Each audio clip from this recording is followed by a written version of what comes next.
So the sprint, you get the idea, oh, well, if that's the shortest race, what's the next one?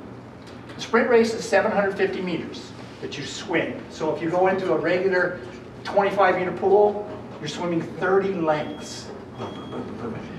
The next distance up is the Olympic distance that they do in the Olympics. Simon Whitfield, back 2000, won the first one ever.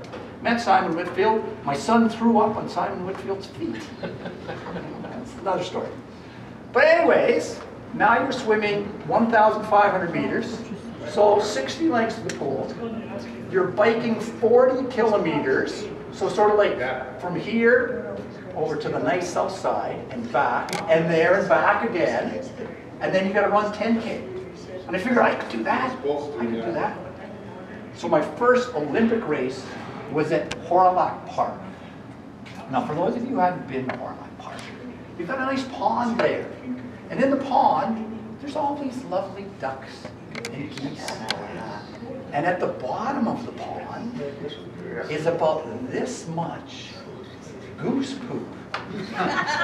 Because we were allowed to go in the lake ahead of time to see what it was like. It was going to be my first open water swim.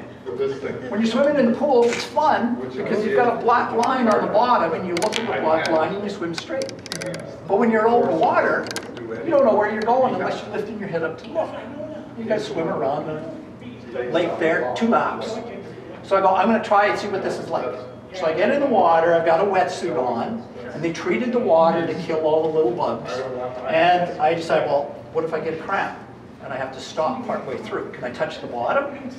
I could. I put my foot down, and it just sunk. And I'm thinking, oh, that's not good. That's not good. You don't want to stop while you're swimming.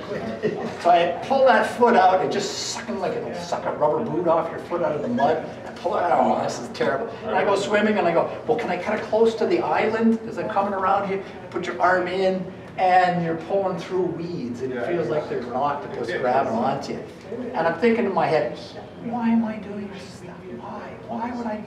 And then, you know, you get out, and I'm standing around. And there's Simon Whitfield, the guy who had won the Olympic gold medal, you know, a few years earlier. Well, Simon, hey, how are you doing? And I'm going, this is so cool. You know, you're talking to all these athletes. They're amazing athletes.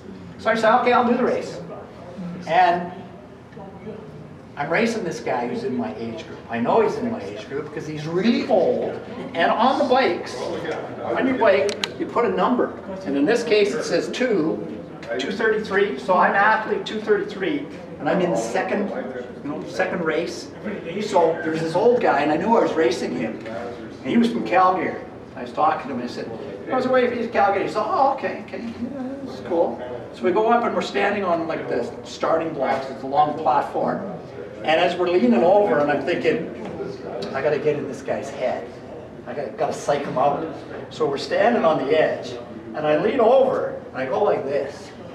And he says, what are you doing? I said, I'm checking out the worms and see if they're all dead. And he goes, what? Because I knew there were going to be some brown worms in there that are really tough. The chlorine doesn't kill them. And he leaned over and he's looking like this, and his eyes are this big. And he says, what are those? I said, oh, don't worry about those. Those won't hurt you.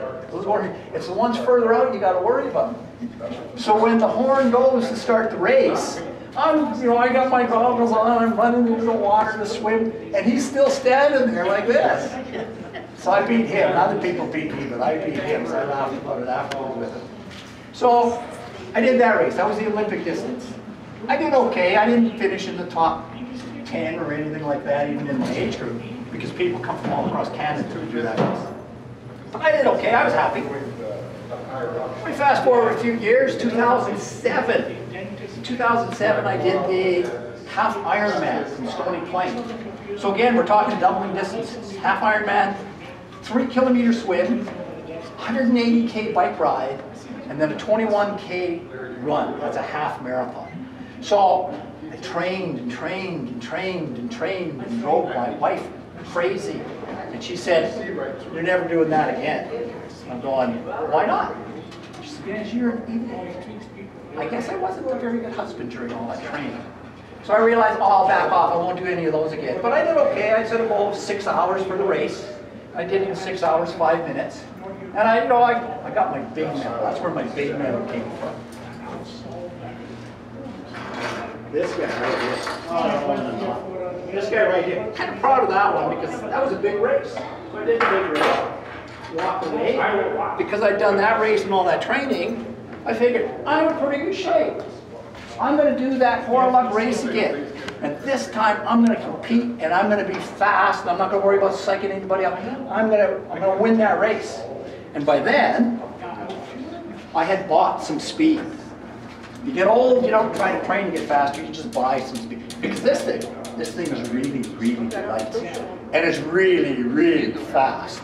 And it's got these fancy wheels to cut down wind resistance. So it probably made me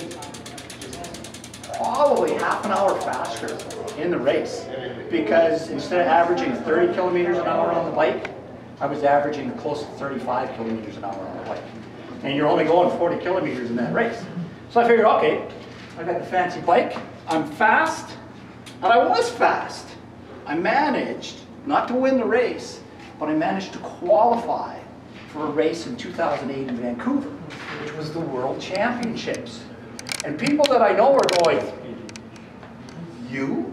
How can you get into the World Championships of anything? I'm going because I try. I set goals and I work at it.